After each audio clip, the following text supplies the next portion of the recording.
for 7.5 horsepower, 3-phase alternating current motor rated at 460 volts, 80% power factor, and a nameplate full load current rating of 19 amps. The maximum setting for the overload protection is calculated by dividing the nameplate full load current rating by the power factor.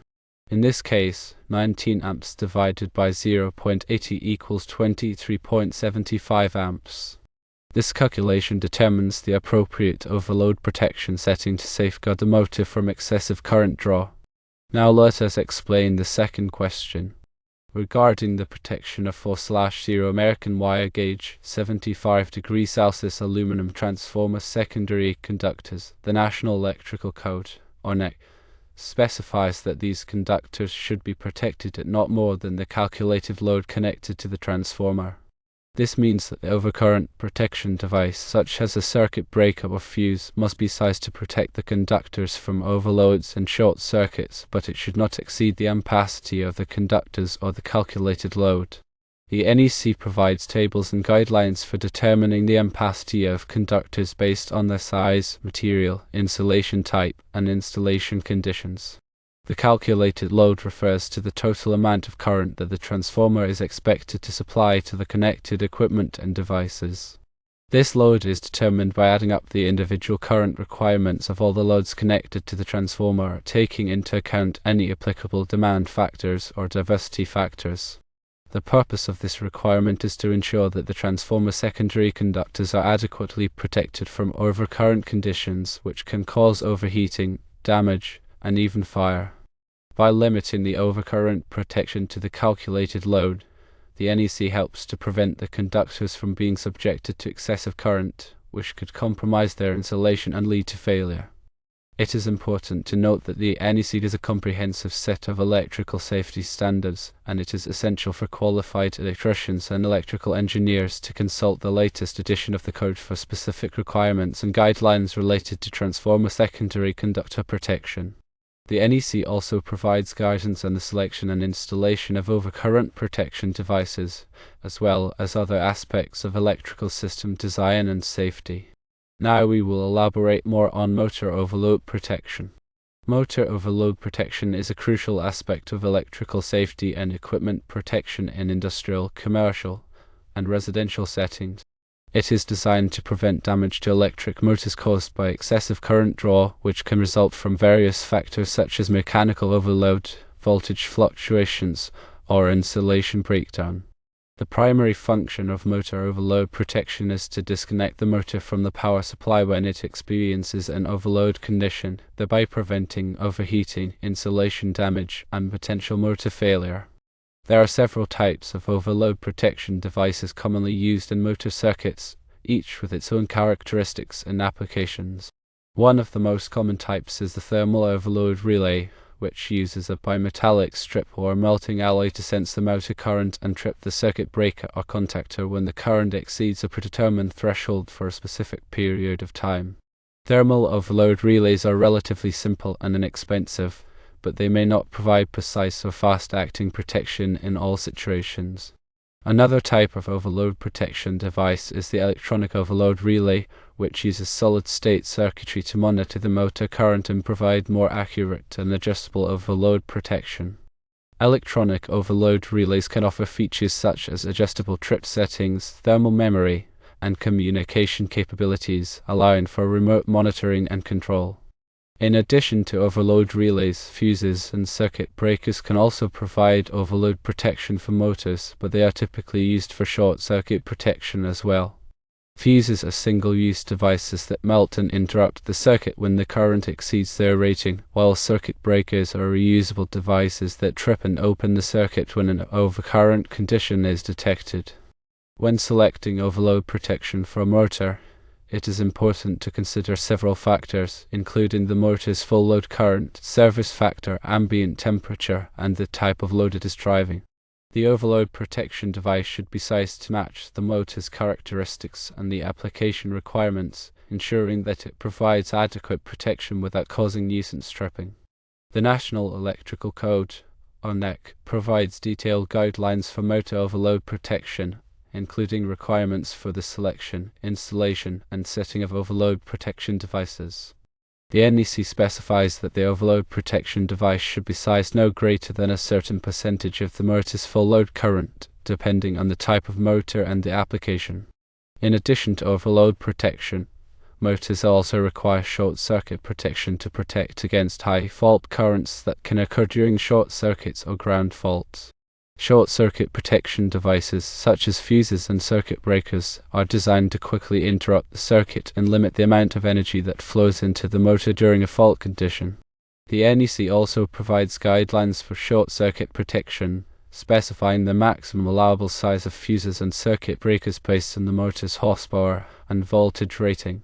Proper motor overload and short-circuit protection are essential for ensuring the safe and reliable operation of electric motors and preventing costly downtime and equipment damage. By following the NEC guidelines and selecting the appropriate protection devices, electrical engineers and technicians can minimize the risk of motor failures and maintain a safe working environment. Furthermore, regular testing and maintenance of motor protection devices are crucial to ensure their proper functioning and to identify any potential problems before they lead to motor failures. Now we will elaborate on transformer secondary conductor protection. Transformer secondary conductor protection is a critical aspect of electrical system design and safety, ensuring that the conductors connecting the transformer to the load are adequately protected from overcurrent conditions. Overcurrents can occur due to various factors, such as overloads, short circuits, or ground faults, and can cause overheating, insulation damage, and even fire if not properly addressed. The primary function of transformer secondary conductor protection is to disconnect the conductors from the power supply when an overcurrent condition is detected, thereby preventing damage to the conductors and connected equipment. The National Electrical Code, or NEC, provides detailed guidelines for transformer secondary conductor protection, including requirements for the selection, installation, and sizing of overcurrent protection devices. According to the NEC, the overcurrent protection device for transformer secondary conductors should be located at the point where the conductors receive their supply, typically at the secondary terminals of the transformer. The overcurrent protection device should be sized to protect the conductors from overloads and short circuits, but it should not exceed the ampacity of the conductors or the calculated load connected to the transformer. The ampacity of the conductors is determined by the size, material, insulation type, and installation conditions, and it represents the maximum amount of current that the conductors can safely carry without overheating. The calculated load is the total amount of current that the transformer is expected to supply to the connected equipment and devices, taking into account any applicable demand factors or diversity factors. In some cases, the NEC allows for the use of overcurrent protection devices on the primary side of the transformer to protect the secondary conductors, but this is subject to certain conditions and limitations. For example, the primary overcurrent protection device must be sized to protect the transformer itself, and it must also provide adequate protection for the secondary conductors. The NEC also provides specific requirements for the location and accessibility of overcurrent protection devices, ensuring that they are readily accessible for inspection, testing, and maintenance. In addition to overcurrent protection, transformer secondary conductors may also require ground fault protection, depending on the type of grounding system used. Ground fault protection is designed to detect and interrupt ground faults, which can occur when a conductor comes into contact with a grounded surface.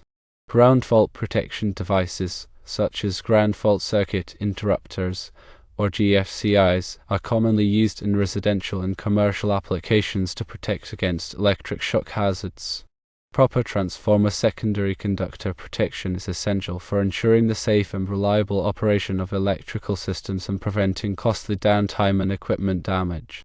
By following the NEC guidelines and selecting the appropriate protection devices, electrical engineers and technicians can minimize the risk of overcurrent conditions and maintain a safe working environment. Furthermore, regular testing and maintenance of transformer protection devices are crucial to ensure their proper functioning and to identify any potential problems before they lead to equipment failures. Now we will give an overview of the NEC. The National Electrical Code, or NEC, is a comprehensive set of electrical safety standards that is widely adopted in the United States and other countries. It provides detailed requirements for the design, installation, and inspection of electrical systems, with the primary goal of ensuring the safety of people and property. The NEC is developed and maintained by the National Fire Protection Association, or NFPA, a non-profit organization that is dedicated to reducing the risk of fire and other hazards. The NEC is updated every 3 years to reflect advancements in technology, changes in industry practices, and lessons learned from past electrical incidents. The NEC covers a wide range of topics related to electrical safety, including wiring methods, overcurrent protection, grounding, equipment installation, and special occupancies. It provides specific requirements for various types of electrical systems, such as residential, commercial, industrial, and hazardous locations. The NEC is organized into chapters, articles, and sections, each addressing a specific aspect of electrical safety. The chapters provide a broad overview of the topic, while the articles delve into more specific details. The sections provide the most detailed requirements and specifications. Some of the key chapters in the NEC include Chapter 1, which covers general requirements, Chapter 2, which covers wiring and protection, Chapter 3, which covers wiring methods and materials, Chapter 4, which covers equipment for general use, Chapter 5, which covers special occupancies, Chapter 6, which covers special equipment, and Chapter 7, which covers special conditions. The NEC is not a law itself, but it is often adopted by state and local jurisdictions as part of their building codes. This means that compliance with the NEC is mandatory in many areas, and electrical installations must be inspected and approved by qualified electrical inspectors. The NEC is an essential resource for electrical engineers, electricians, contractors, and inspectors, providing them with the knowledge and guidance they need to design, install, and maintain safe and reliable electrical systems. It is also a valuable tool for homeowners and business owners, helping them to understand the basic principles of electrical safety and to identify potential hazards in their homes and workplaces. The NEC is constantly evolving to keep pace with the ever-changing electrical industry, and it is important for electrical professionals to stay up to date with the latest edition of the code. The NFPA offers a variety of training and educational resources to help electrical professionals understand and apply the NEC, including online courses, seminars, and workshops. In addition to the NEC, there are other electrical safety standards and guidelines that may be applicable in certain situations. These include standards developed by organizations such as the Institute of Electrical and Electronics Engineers, or IEE, and the American National Standards Institute, or ANSI. It is important to be familiar with all of the relevant electrical safety standards and guidelines to ensure that electrical systems are designed, installed, and maintained in accordance with best practices. The NEC is a valuable resource for anyone involved in the electrical industry, providing a comprehensive and up-to-date set of electrical safety standards that can help to prevent electrical accidents and protect people and property. The NEC and adherence to safety regulations is crucial to the safety of all people and property.